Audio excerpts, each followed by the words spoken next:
당신이 지금 살고 있는 인생이 원래 당신의 것이 아니라면 1963년 한 병원에서 벌어진 단 3분간의 실수, 그것이 두 남자의 60년 인생을 완전히 뒤바꿔 놓았습니다. 한 명은 재벌 2세로 살았고 다른 한 명은 폐지를 주우며 살았습니다. 하지만 진실은 그들의 운명이 처음부터 바뀌어 있었다는 것입니다. 오늘 이 영상이 여러분의 인생관을 바꿔놓을지도 모릅니다. 시작하기 전에 구독과 좋아요 버튼 꼭 눌러주세요. 여러분의 작은 클릭이 더 좋은 콘텐츠를 만드는 큰 힘이 됩니다. 그럼 지금부터 실수 하나가 만들어낸 두 개의 완전히 다른 인생 이야기를 시작하겠습니다. 1963년 9월 15일 경기도의 한 지방병원. 그날은 유난히 분만이 많은 날이었습니다. 신생아실은 갓 태어난 아기들의 울음소리로 가득했고 간호사들은 정신없이 움직이고 있었습니다. 그날 오후 거의 같은 시각에 두 명의 남자아이가 태어났습니다. 한 아이는 오후 2시 17분, 다른 아이는 2시 23분, 겨우 6분 차이였습니다. 첫 번째 아기의 아버지는 서울에서 사업을 하는 김진수 씨였습니다. 그는 당시 30대 후반으로 이미 사업이 안정 궤도에 올라 있었습니다. 수입 수출 무역업으로 상당한 재산을 모은 그는 이제 막 강남에 큰 집을 마련한 참이었습니다. 첫 아들의 탄생에 그는 병원 복도를 오가며 기쁨을 감추지 못했습니다. 두 번째 아기의 아버지는 이만석 씨였습니다. 그는 병원 근처 공장에서 일하는 노동자였습니다. 월급은 빠듯했고 좁은 새방에서 아내와 단둘이 살고 있었습니다. 아들의 탄생은 기쁘면서도 걱정스러웠습니다. 어떻게 키우지? 분유값은 어떻게 마련하지? 그의 마음은 복잡했습니다. 그날 저녁 6시경 신생아실에서 작은 사건이 발생했습니다. 경력 2년차 간호사 박영애 씨는 아기들을 목욕시키고 다시 각자의 자리로 옮기는 작업을 하고 있었습니다. 두 아기는 체구도 비슷했고 출생 시간도 비슷했기에 침대가 나란히 붙어 있었습니다. 그런데 그 순간 수간호사가 급하게 그녀를 불렀습니다. 다른 신생아에게 응급 상황이 발생한 것입니다. 박 간호사는 서둘러 손에 들고 있던 두 아기를 침대에 내려놓고 뛰어갔습니다.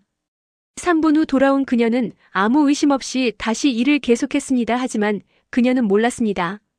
급하게 내려놓는 과정에서 두 아기의 위치가 바뀌었다는 것을. 발목에 채워진 이름표가 서로 뒤바뀐 채로 말입니다. 김진수의 아들이었어야 할 아기는 이만석의 침대에 누워 있었고 이만석의 아들이었어야 할 아기는 김진수의 침대에 있었습니다. 이틀 후 퇴원하는 날 두 가족은 각자 아기를 데리고 병원을 떠났습니다. 김진수 씨는 고급 승용차를 타고 강남의 넓은 집으로 향했고 이만석 씨는 버스를 타고 좁은 새방으로 돌아갔습니다. 아무도 몰랐습니다. 그들이 데려간 아이가 자신의 친자식이 아니라는 것을, 그리고 이 작은 실수가 두 아이의 인생 전체를 완전히 바꿔놓을 것이라는 사실을 말입니다. 김진수 씨 집으로 간 아이, 그는 김태준이라는 이름을 받았습니다. 강남의 3층짜리 단독주택에서 태준이의 어린 시절이 시작되었습니다. 태준이가 3살이 되었을 때 그의 방은 이미 각종 장난감과 책으로 가득했습니다. 유모차는 수입산이었고 옷은 백화점에서 샀습니다. 5살이 되자 영어 유치원에 다니기 시작했고 피아노와 미술 개인 레슨이 시작되었습니다. 아버지 김진수 씨의 사업은 계속 번창했습니다. 1970년대 한국 경제의 고도성장기, 그의 무역회사는 규모를 키워갔고 70년대 후반에는 직원이 100명이 넘는 중견기업이 되었습니다. 태준이는 부족함 없는 환경에서 자랐습니다. 초등학교는 강남의 명문 사립학교에 입학했습니다. 방과 후에는 학원이 기다리고 있었습니다. 영어학원, 수학학원, 과학학원. 주말에는 골프와 수영을 배웠습니다. 여름방학이면 해외여행이 빠지지 않았습니다. 중학교에 올라가자 본격적인 입시 준비가 시작되었습니다. 과외 선생님이 집으로 왔고 주말에는 특목고 준비반에 다녔습니다. 태준이는 특별히 공부를 좋아하지는 않았지만 주어진 환경 속에서 무난히 따라갔습니다.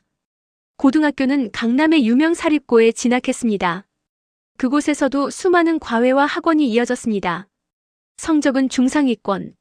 눈부시게 뛰어나지는 않았지만 충분히 괜찮은 수준이었습니다. 대학은 서울의 중위권 사립대 경영학과에 입학했습니다. 대학 생활은 여유로웠습니다. 등록금 걱정은 없었고 용돈도 넉넉했습니다. 아르바이트를 할 필요가 없었기에 동아리 활동과 인맥 쌓기에 집중할 수 있었습니다. 군대를 다녀온 후 아버지는 그에게 특별한 선물을 준비했습니다. 미국 MBA 유학이었습니다. 2년간의 미국 생활은 그의 시야를 넓혀주었습니다. 비록 최상위권 대학은 아니었지만 해외 경험과 영어 실력, 그리고 국제적 인맥을 쌓을 수 있었습니다. 귀국 후 태준이는 자연스럽게 아버지의 회사에 입사했습니다. 의사로 시작해서 몇 년 후 부사장이 되었고, 아버지가 은퇴를 선언한 2010년 그는 47세의 나이에 회사 대표이사가 되었습니다. 회사는 이미 연매출 수백억 원대의 탄탄한 기업이었습니다. 반면 이만석 시집으로 간 아이, 그는 이성호라는 이름을 받았습니다. 성호의 첫 기억은 좁고 어두운 새방이었습니다. 여름에는 덥고 겨울에는 추웠습니다. 장난감은 거의 없었고 있어도 중고품이었습니다. 어머니는 집에서 품삯을 받는 일을 했고 아버지는 공장에서 밤늦게까지 일했습니다. 5살이 되자 동네 놀이방에 다니기 시작했지만 6개월도 안 되어 그만두어야 했습니다. 비용이 부담되었기 때문입니다. 이후 성호는 주로 골목에서 동네 아이들과 놀았습니다. 초등학교에 입학했지만 학원은 꿈도 꿀 수 없었습니다. 교과서와 공책을 사는 것도 부담이었습니다. 성호는 머리가 나쁜 편은 아니었습니다. 선생님들은 종종 이 아이는 잘 가르치면 공부를 잘할 수 있을 텐데라고 말했습니다. 하지만 환경이 따라주지 않았습니다. 학교가 끝나면 성호는 집으로 달려가 어머니의 일을 도왔습니다. 재봉틀 옆에 앉아 실밥을 정리하거나 완성된 옷을 포장하는 일이었습니다. 그렇게라도 해야 저녁 반찬값이 나왔습니다. 중학교에 올라가자 상황은 더 어려워졌습니다. 아버지가 공장에서 다쳤고 몇 달간 일을 쉬어야 했습니다. 가뜩이나 빠듯했던 살림은 더욱 궁핍해졌습니다.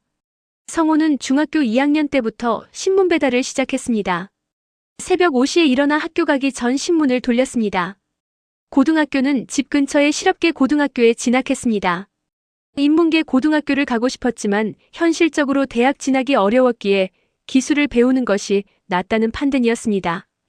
고등학교 3년 내내 성호는 낮에는 학교에 다니고 저녁에는 식당에서 설거지 아르바이트를 했습니다. 졸업 후 성호는 자동차 부품 공장에 취직했습니다. 조립 라인에서 하루 종일 같은 작업을 반복했습니다. 힘들었지만 불평하지 않았습니다. 이제 제대로 된 월급을 받아 부모님을 도울 수 있었기 때문입니다. 군대를 다녀온 후에도 같은 공장으로 돌아갔습니다. 20대는 그렇게 흘러갔습니다. 결혼은 30대 중반에 했습니다. 아내도 공장에서 일하는 여성이었습니다. 두 사람은 작은 월세방에서 신혼생활을 시작했습니다. 아이가 둘 태어났습니다. 성호는 더 열심히 일했습니다. 야근을 마다하지 않았고 주말에도 추가 근무를 자청했습니다. 하지만 IMF 외환위기가 닥쳤고 그가 다니던 공장이 문을 닫았습니다. 40대 중반의 나이에 실직한 것입니다. 이후 성호의 인생은 더욱 힘들어졌습니다.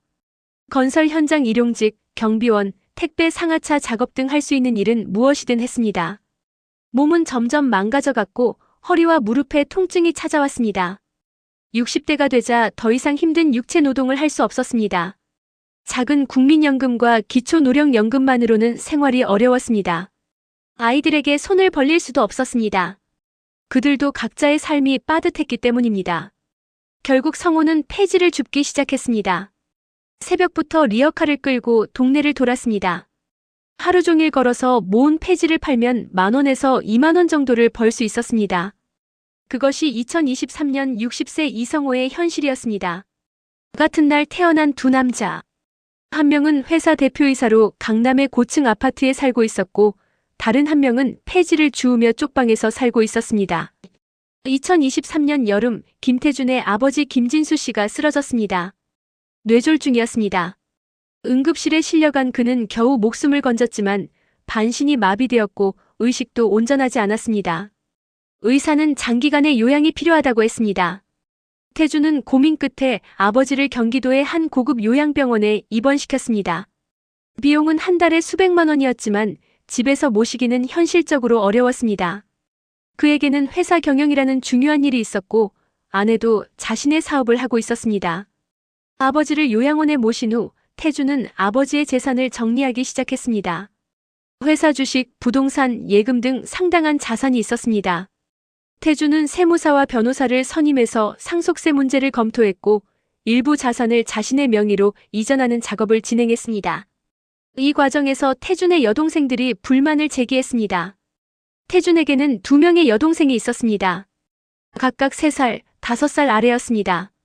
그들은 오빠가 아버지를 요양원에 보내고 혼자서 재산을 정리하는 것에 대해 불편한 심정을 드러냈습니다.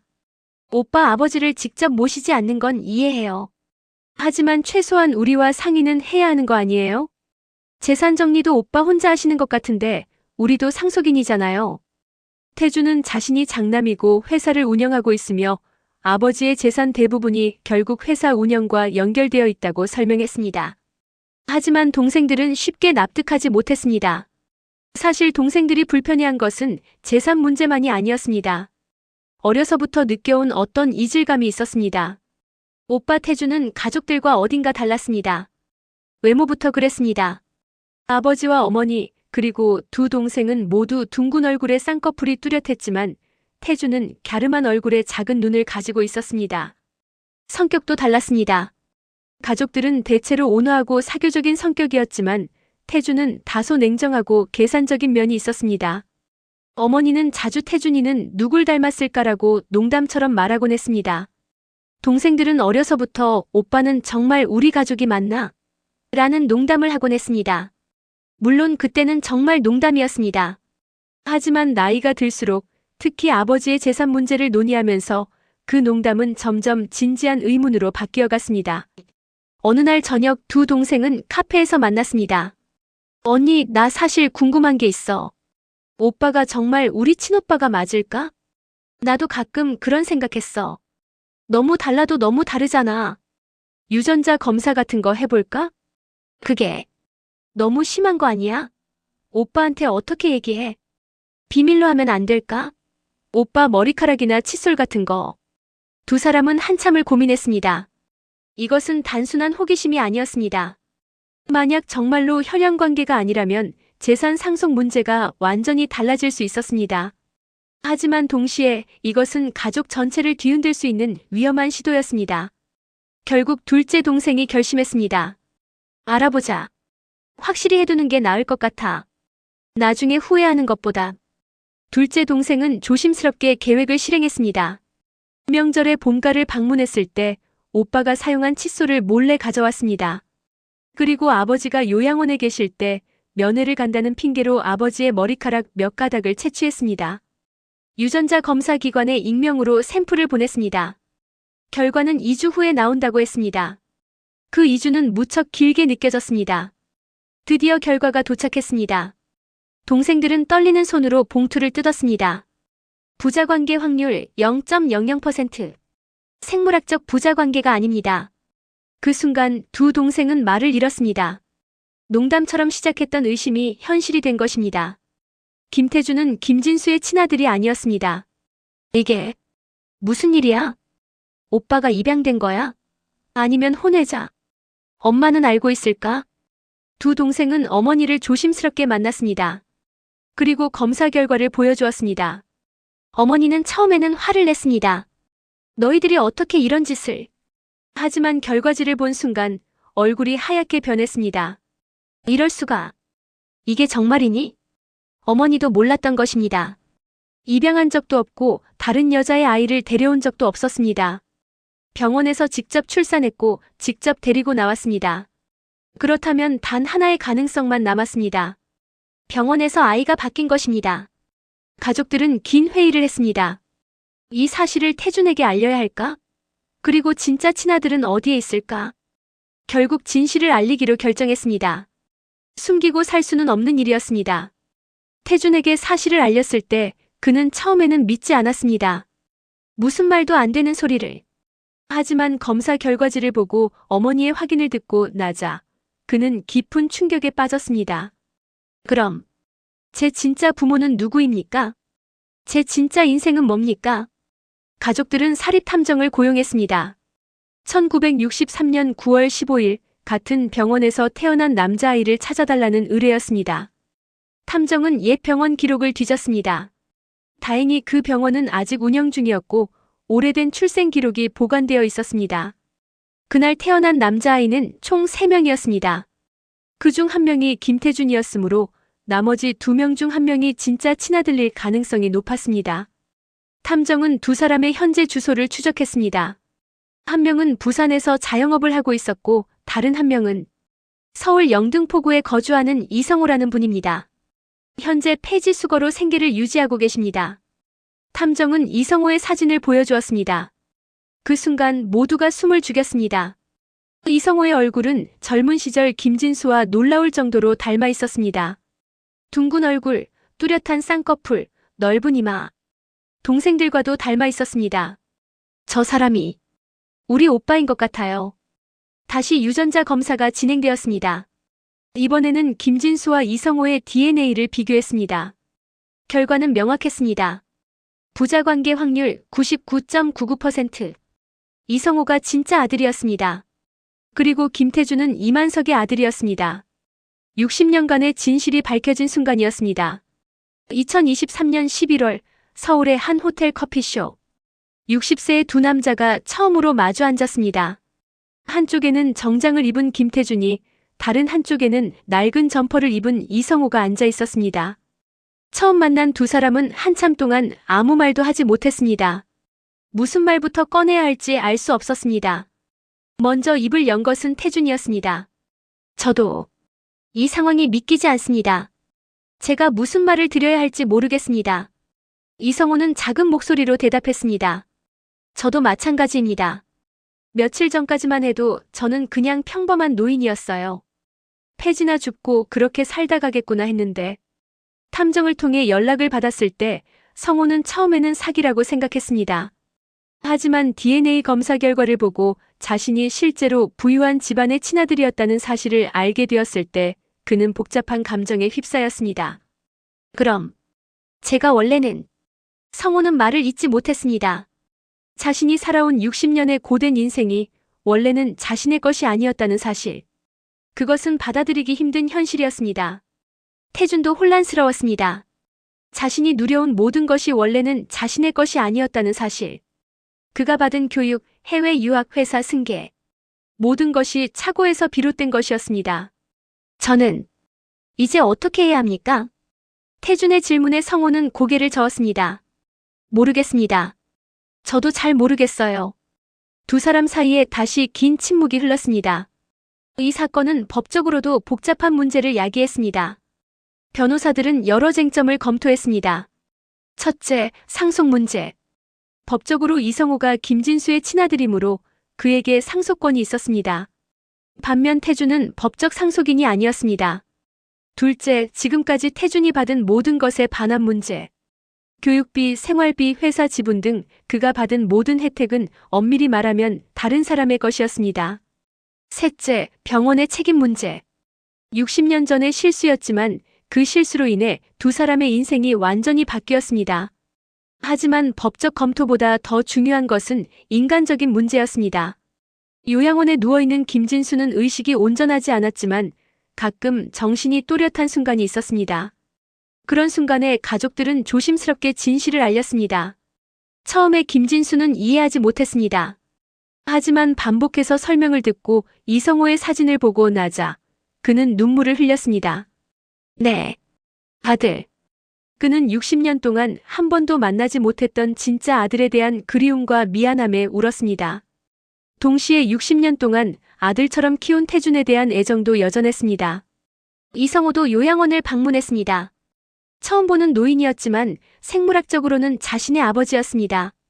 침대에 누워있는 늙은 남자를 보며 성호는 복잡한 심경이었습니다. 저 사람이 내 아버지라면 나는 지금쯤 어떤 삶을 살고 있었을까? 하지만 동시에 그는 자신을 키워준 진짜 부모님을 떠올렸습니다.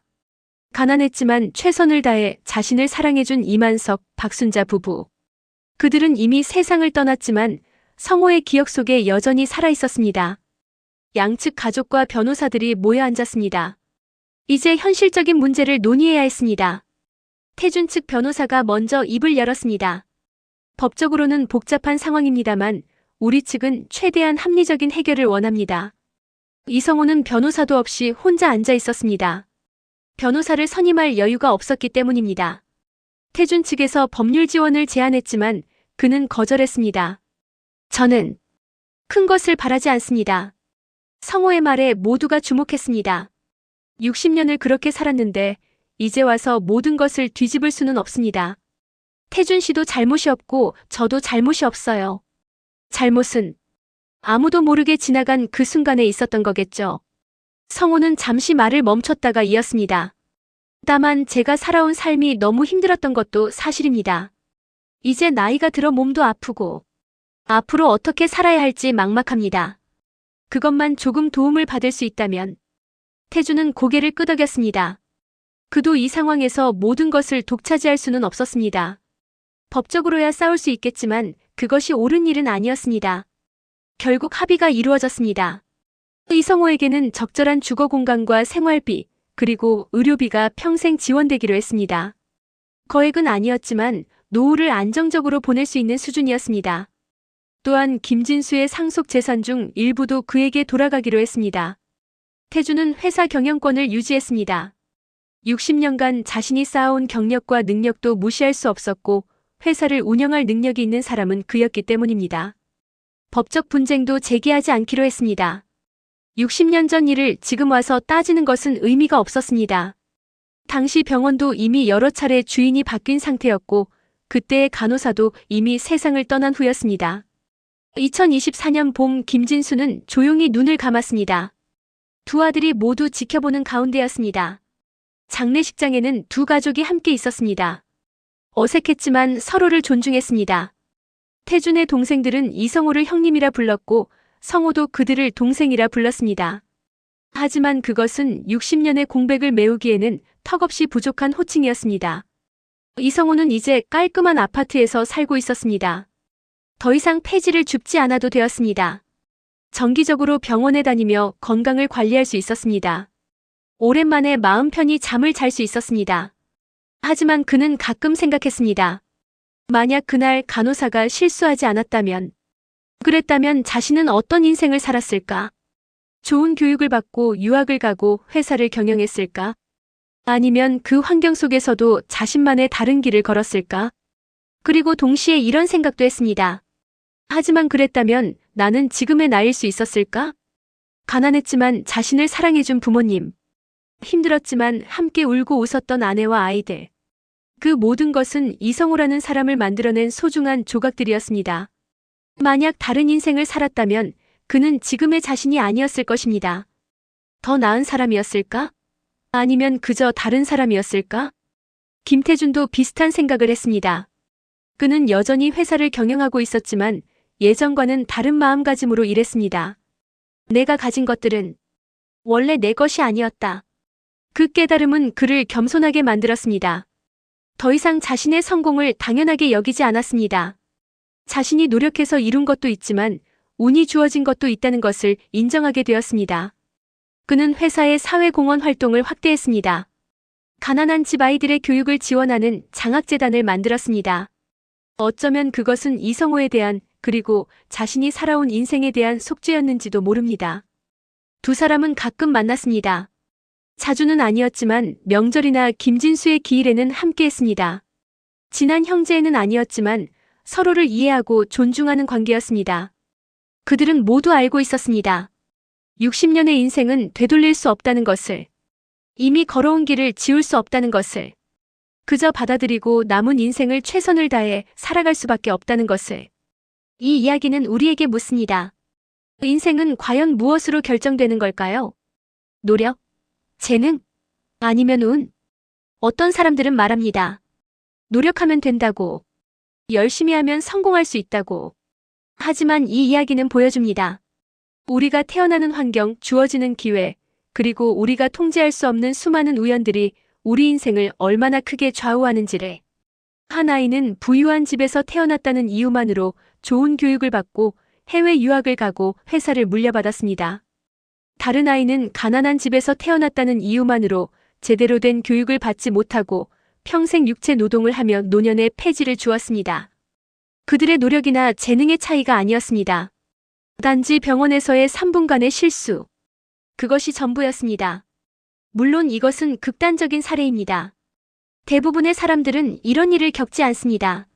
하지만 정도의 차이일 뿐, 우리 모두는 어느 정도 비슷한 상황에 놓여 있습니다. 우리가 선택하지 않은 환경에서 태어나고 우리가 통제할 수 없는 수많은 요인들의 영향을 받으며 살아갑니다. 부유한 집에 태어난 것도 가난한 집에 태어난 것도 우리의 선택이 아닙니다. 건강한 몸을 타고난 것도 질병을 안고 태어난 것도 우리가 결정한 게 아닙니다. 그렇다면 우리는 어떻게 살아야 할까요? 첫째, 겸손해야 합니다. 우리가 가진 것의 상당 부분은 우리의 노력만으로 이루어진 것이 아닙니다. 운이 따랐고 환경이 도와주었습니다. 그것을 인정해야 합니다. 둘째, 공감해야 합니다.